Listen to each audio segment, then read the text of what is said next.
My mother-in-law insulted my background and said I'd never belong in their world, so I canceled her illusions, and what happened next left her speechless. I'm 28, female, and I've been married for 2 years. My husband Zion and I met during college. We weren't rich, not even close. We both worked part-time jobs to cover tuition, took notes for money, and once split a single copy of a $120 economics textbook by ripping it in half. Zion always told me that love should be earned, not bought. I believed him, I still do.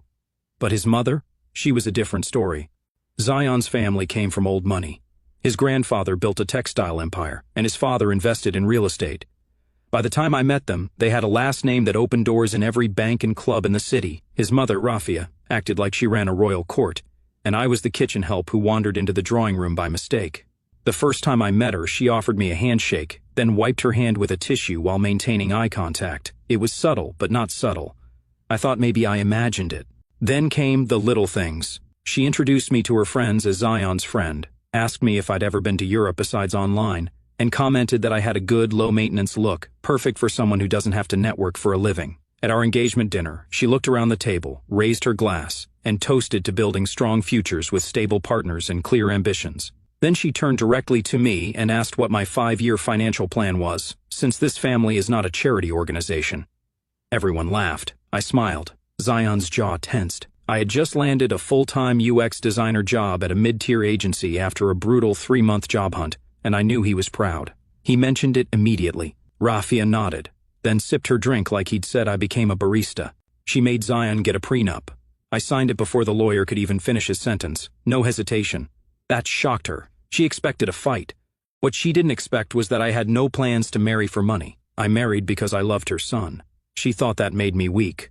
What it made me was dangerous, because now I had nothing to prove. When we bought a house, Zion and I split the down payment. I used my savings and a small inheritance from my grandmother. Rafia toured it and called it a nice starter home. Then she told her friend Zion bought me a mansion as a wedding gift. I know this because one of those friends, who runs a boutique I occasionally shop at, told me Rafia had described me as the gold digger with a LinkedIn page. Zion wanted to go no contact with her. I convinced him not to. I had plans. I didn't want silence. I wanted precision. Then came the weekend. She crossed a line that no one in my family would have tolerated. She came over under the pretense of helping us settle in. I had organized the kitchen around things my mother gave me. Some were sentimental, like a set of copper-bottom pans she saved up for during her first year of marriage. But others were beautiful, functional heirlooms. When I returned from a grocery run that Saturday, I saw 3 garbage bags by the curb. One was rattling with the sound of ceramic. Rafia said she'd cleared out the mismatched clutter and that I could get modern replacements from anywhere. She didn't even try to look guilty. Zion lost it. He shouted for the first time in front of her. She cried, said I was driving a wedge between them, called me controlling and manipulative. Zion told her to leave. She didn't, so I packed her bag myself and set it by the door. That's when she screamed she wouldn't be discarded like trash by some girl who coded her way into their lives. That night, I couldn't sleep, not from anger. I'd grown up hearing worse insults whispered behind backs. What kept me awake was the clarity. I realized something. She saw me as a gold digger? Fine, let's see how she likes living like one. I started planning. Step 1 was simple, make her need me. I waited. I didn't speak to her. She tried calling. I didn't pick up, not blocked, just ignored. Zion offered to mediate. I told him no need. I was calm, collected, strategic. Then one day she called him crying. Her investment in a luxury co-living real estate scheme turned out to be a scam. She didn't lose everything, but it was enough to shake her lifestyle. The staff was reduced. Her gym membership got downgraded. She even sold her vintage watch collection. She asked if she could stay with us, just for a few weeks, while repairs were being done on her condo. I told Zion we'd make it work. We turned the guest room into a gold digger suite.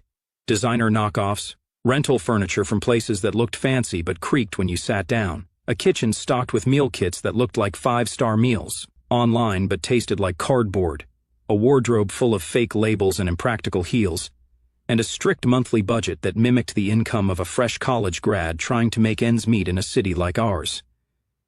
She lasted 9 days. On day 10, she cried again, but this time there was no performance, no audience. Just me and her in the kitchen she once cleared out like it was a trash bin. She begged for forgiveness. I smiled, not out of cruelty, but because this was just the beginning. She still doesn't know that I'm only getting started. Rafia called on a rainy Tuesday afternoon and asked if she could move in for a few months, just until everything settles. She mentioned how quiet her 5-bedroom house had become, how the silence echoed, how things feel different now that the staff is gone. Zion hesitated. He didn't say yes, but she brought it up again over dinner, this time with a heavy sigh and a dramatic, "I get scared at night being all alone." He gave me a glance. I nodded. I told him I'd handle everything. I treated it like a corporate onboarding. A week before her move-in, I sent her a welcome packet via email. When she arrived, a printed version was waiting for her on the entry table. The title, House Expectations, Temporary Resident Agreement. Below it were clear, calm bullet points. Clean up after yourself. No unannounced guests. Contribute weekly to groceries or help with tasks. No entering our bedroom unless invited. She laughed when she saw it, called it ridiculous, told me she was a guest, not a tenant. I smiled and told her exactly. Guests follow house rules. The next morning, I didn't cook. She sat in the kitchen waiting for breakfast like we were running a bed and breakfast. I walked in, picked up my bag, and said I had a 9 a.m. client meeting. I left her a handwritten note with directions to the nearest grocery store and an Uber voucher clipped to the corner. She came home around 6 p.m., carrying 2 bags, one with a bottle of imported champagne, the other with marinated olives and 3 jars of jam, all paid for using Zion's credit card. She didn't even try to hide the receipt. That night, while she unpacked her designer toiletries in the guest bathroom, I logged in and froze that card, transferred our savings into an account with restricted access, just Zion and me. Then I sent him a text. "You'll thank me later." Over dinner, I told him his mom looked anxious, probably feeling aimless. I said maybe she needed a sense of purpose, something light, just enough to help her feel involved. I suggested she take over household inventory, keep track of what we had in stock, paper towels, hand soap, snacks, detergent, maybe even help rotate the laundry schedule. Rafia rolled her eyes when Zion brought it up, called it beneath her. I didn't argue. I just started forgetting to restock certain things, her specific herbal tea, her French brand of bottled water, her preferred oatmeal, twice in a row. The third time, she started scribbling notes in the back of a fashion catalog. By the end of the week, she had a small spiral notebook with headings, columns, and underlines. I told the housekeeper to take a few weeks off, said it was for privacy while Rafia was staying. She offered to work around it.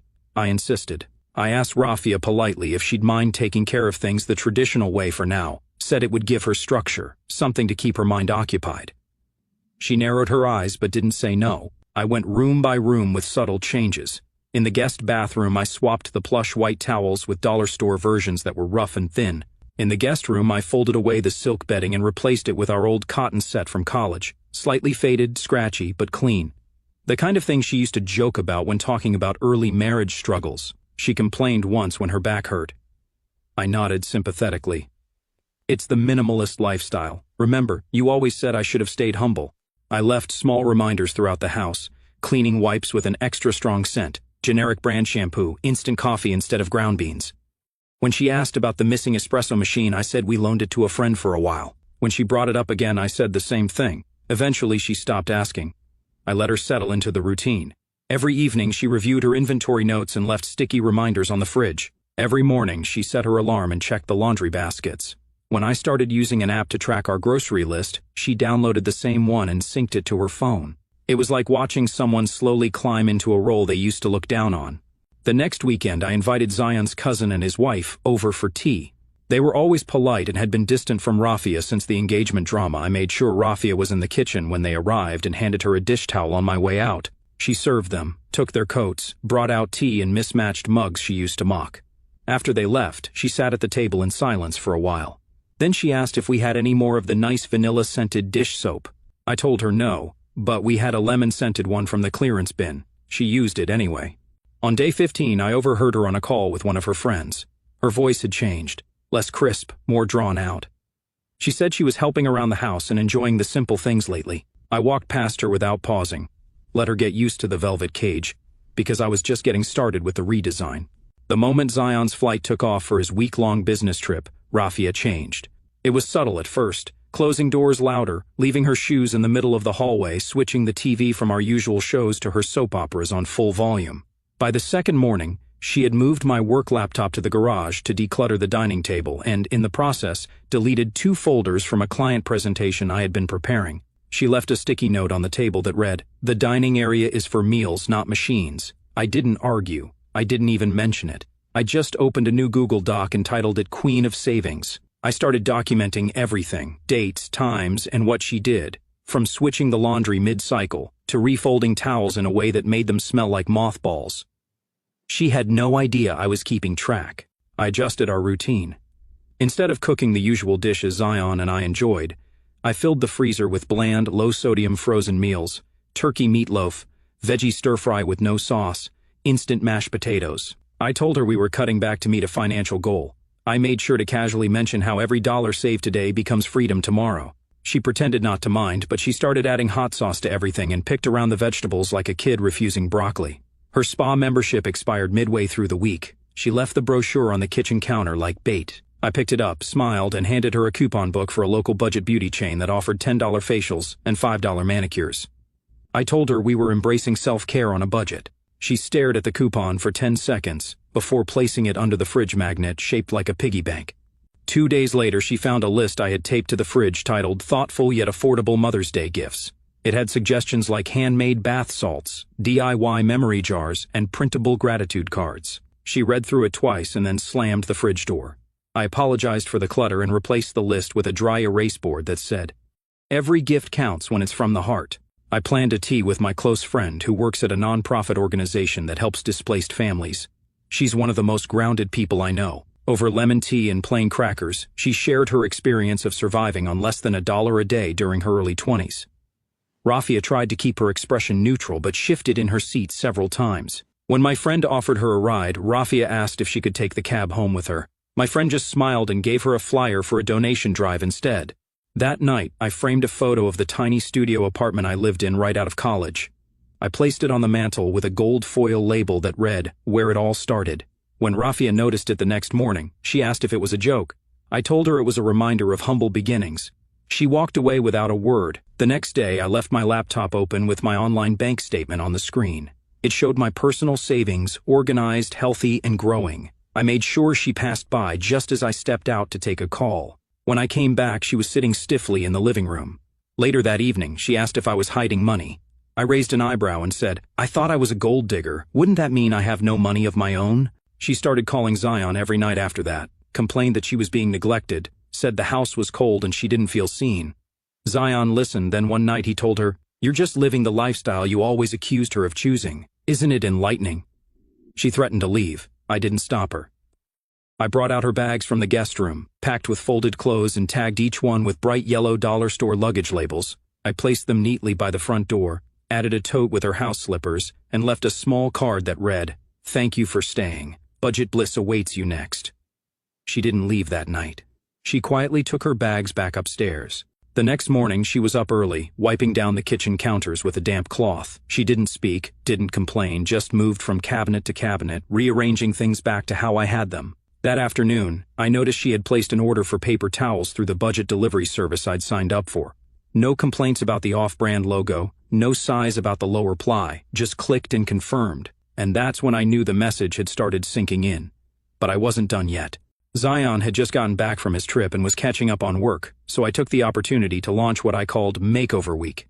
I pitched it to Rafia like a bonding activity, something classy but budget-friendly. I framed it as an experience we could share and post about for her society group chats. She loved curating updates for them. I even threw in the idea that she could write a little blog entry titled "Elegant Living on a Smart Budget." That got her attention. I showed her a list of free or nearly free salon deals I found through a student services app, haircuts, facials, and manicures, all done by trainees under supervision. I told her it would be a good story. She could say she was supporting the next generation. She agreed, mostly because I said I'd pay for both of us, and she assumed I'd back out halfway. We went to a local cosmetology school. She walked in, saw the mismatched chairs and vinyl floors, and turned around. I stopped her with a smile and said, "It's all about authenticity." She reluctantly sat down. I got a pretty decent trim. She asked for something youthful and ended up with uneven bangs. The student was nervous, and Rafia's posture didn't help. When she turned to me for feedback, I clapped and called it very French-inspired, chic, unpredictable. She gave me a sideways look but said nothing. The next day was thrift store day. I called it the modern treasure hunt. I told her vintage shopping was all the rage and that some celebrities even had secret accounts to shop anonymously. She bought into it quickly, spent over an hour flipping through racks looking for a hidden designer tag. After finding nothing but off-brand polyester and a shirt with someone's name sewn inside, she gave up and blamed the lighting. I offered her a bag I had bought online, a near-perfect replica of a designer purse. I told her no one could tell the difference, not even in photos. She took it with a grin and wore it to brunch with two of her oldest friends. They met at a hotel cafe downtown. One of the women leaned in during dessert and whispered something. When Rafia returned that evening, she dropped the bag on the hallway table like it was contaminated. She didn't bring it up. I didn't either. Later that night, I walked into the guest bathroom with a basket of clean towels and accidentally knocked off what I thought was a cheap sample vial. It turned out she had secretly stashed her expensive perfume. The bottle shattered. I apologized immediately and left a small sample vial I had saved from a cosmetics counter as a replacement. She didn't even realize the switch. She packed the vial in her clutch the next morning for a charity gala she was attending alone. About an hour into the event, she called me. Not yelling, just whisper screaming from the bathroom. She said people were flinching near her. I told her maybe the bottle got switched somehow. She went silent. I suggested maybe it was her nerves. She hung up. When she got home, she didn't say anything about the perfume, just took a long shower and opened the windows. Midweek, I introduced her to one of my college friends, Farah, who now runs a small, affordable cleaning business. I casually mentioned that since Rafia had been talking about reopening her home to visitors, maybe she'd want help getting things polished up. Rafia laughed at the idea. Then I mentioned Zion had been saying we should visit her place next week to see how it looked. Suddenly, she wanted Farah's contact. She asked if Farah was the girl who knows all the chemicals. I nodded. That night, I handed her a new robe, matching ones actually. White terry cloth with gold thread that said Budget Babe on the chest. Got from a clearance rack, but they looked expensive in dim lighting. I told her we were doing a spa night. I lit candles in the bathroom, placed sliced cucumbers in the fridge, and turned off the central heating. When she asked about it, I told her cold detoxes were trending and better for the skin. She sat in silence, wrapped in 3 blankets, occasionally muttering about how ridiculous this all felt, while her face mask dried unevenly. At the end of the week, I handed her a certificate I designed and printed on gold-accented paper. You survived the Budget Babe experience. Congratulations on your first step toward humble glamour. I framed it and placed it on her nightstand. She didn't laugh. She moved it behind the alarm clock by the next morning, but something shifted. She stopped using the word gold digger, not just around me but altogether. Not in casual digs, not in sarcasm. She paused once mid-sentence when describing someone else's engagement ring and changed the subject. It wasn't because she had changed her mind. It was because she had finally realized that I was capable of playing the part better than she ever imagined, and she wasn't sure how far I'd go if pushed again. Zion's company planned a semi-formal celebration dinner at a rooftop venue downtown. It was one of those events where the food was plated like art, the drinks were silent pour, and the dress code had its own paragraph. I told Rafia she could come with us. She asked which designer I'd be wearing. I said, Amazon. I ordered a sleek black dress online under $40 with adjustable straps and decent tailoring. For her, I went through a rental service that specialized in repurposed fashion, technically second-hand but listed under names like Vintage Couture and Archival Capsule. I picked a dramatic maroon wrap gown for her. When she saw it hanging, she said it looked timeless. I nodded and added, it's exclusive. Only a few pieces were ever made. She paired it with earrings I slipped into her jewelry case earlier that day, replicas I bought from a street market last year. They sparkled like real diamonds under warm lighting. She wore them proudly. At the event, people mingled, clinked glasses, and complimented each other's outfits.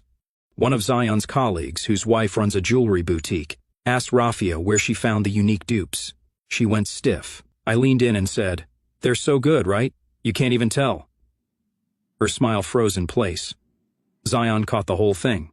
He didn't interrupt, just gave me a look from across the room, half a grin, half a raised eyebrow. It said, I'm both terrified and impressed. A few days later, I told Rafia we were having a girls' night out. She brightened up. I drove us to the public library, where a free budgeting seminar was being held. The sign on the door said, stretch your sense from paycheck to purpose. She walked in like she was entering a courtroom. We sat through a 90-minute presentation on bulk buying, coupon stacking, and seasonal meal planning. I nodded along, took notes, and asked a few questions. Rafia sat stiffly, arms crossed, but didn't leave. I knew she wouldn't, not with Zion knowing she was with me for a night out. That same week, I introduced her to the envelope method. We pulled out grocery flyers and cash-filled envelopes labeled produce, pantry, extras, and treats. I gave her a calculator and asked her to help budget for the week. She tried twice, gave up, then started over. The math didn't work. She couldn't figure out how potatoes, detergent, and snack bars somehow added up to over $100. She dropped the pen.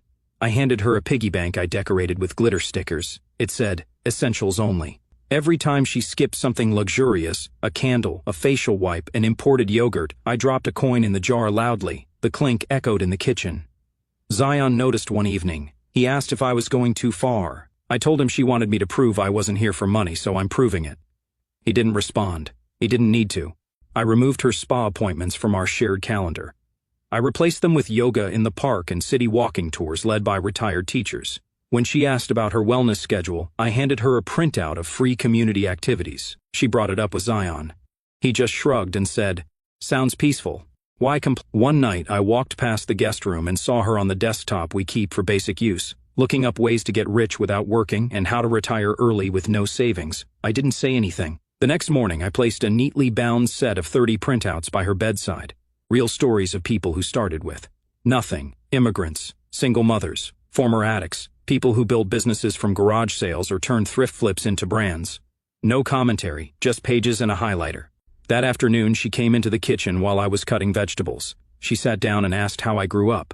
I told her, 2-room apartment, water buckets when the taps ran dry, hand-washing clothes on the rooftop, and 1 pair of school shoes a year that had to last through sports, the rain, and family weddings. I didn't dramatize it, just laid it out like bricks. She didn't say anything back, just watched me finish chopping and nodded once before walking out. That night the washing machine buzzed. When I checked, she had started a load on her own. Whites, delicates, folded and separated. I watched her line up the towels perfectly on the rack before heading back upstairs. She never mentioned the jewelry again, never asked about the budgeting seminar, never brought up the spa. For the first time, she stopped trying to win. She started trying to adapt. I changed my approach. If Rafia really thought being a so-called rich wife meant lounging in cashmere while sipping champagne, I'd let her live it, just not the version she expected. I called it the rich housewife experiment and told her we should both commit, since we were apparently two kept women now. She didn't get the sarcasm, just raised an eyebrow and asked what it involved. I told her we'd be embracing the full lifestyle, influencer routines and all.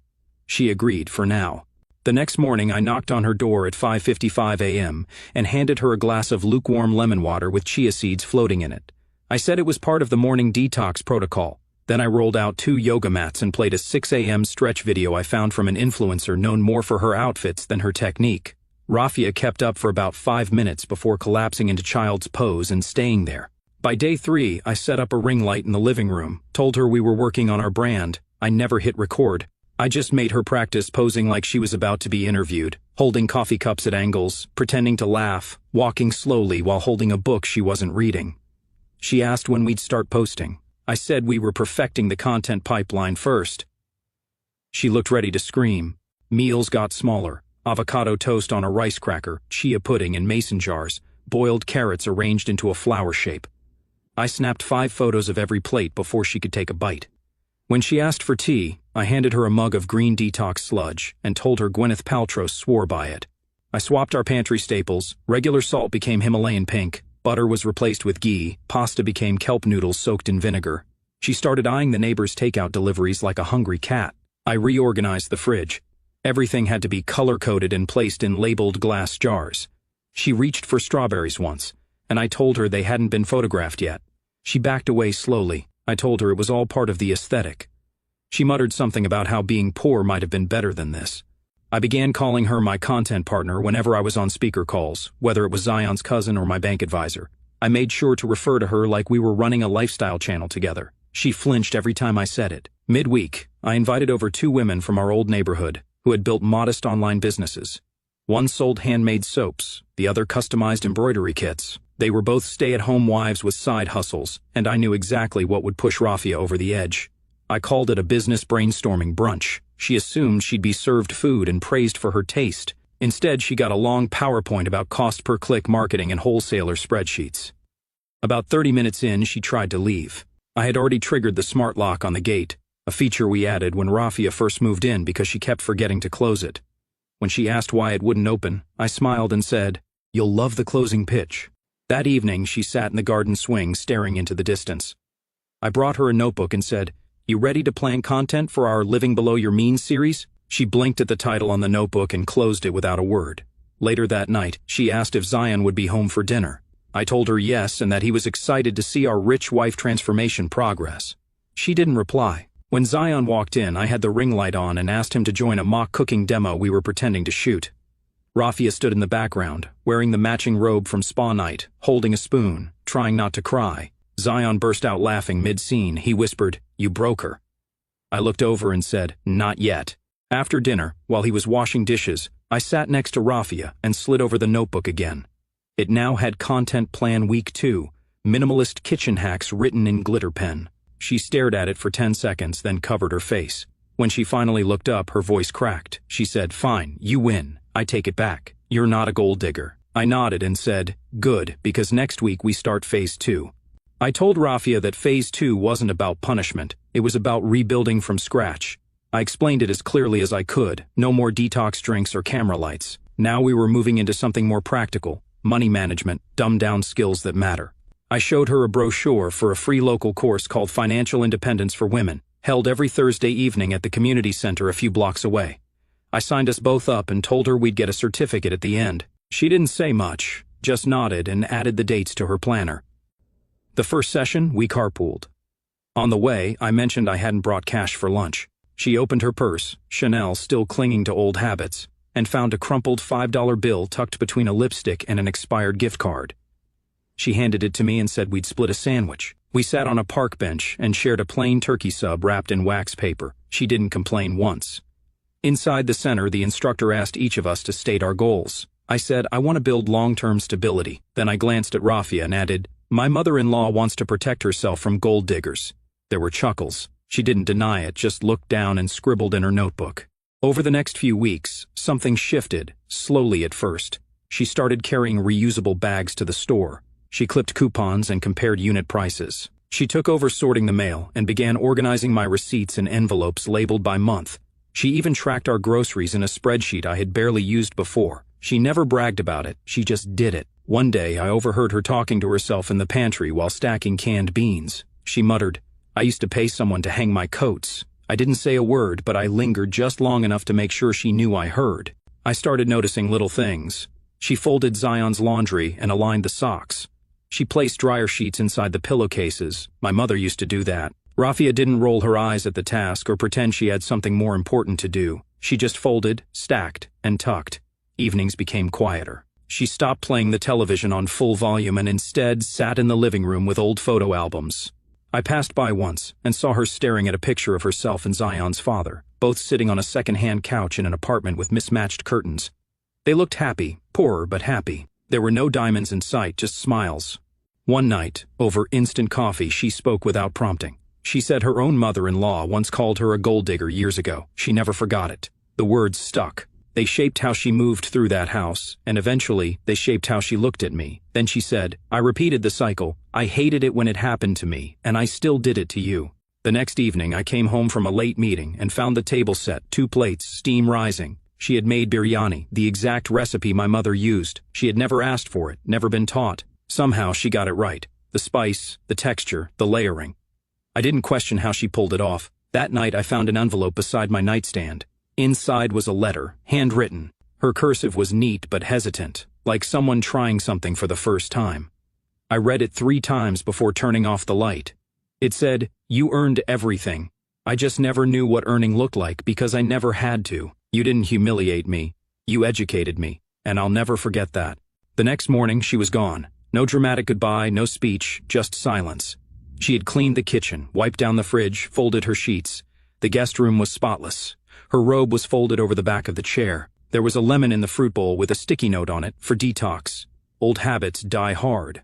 A week later, Zion mentioned that his mother had started volunteering. He didn't know the details, just said she was doing some workshop thing at the community center. I checked the kitchen. On the side of the fridge, behind the grocery list, was a folded flyer. It was for the same budgeting course we'd taken. In the corner, I recognized her handwriting, neat, clear, budget workshop Tuesdays, 4 p.m. She never told me she went back. She didn't need to.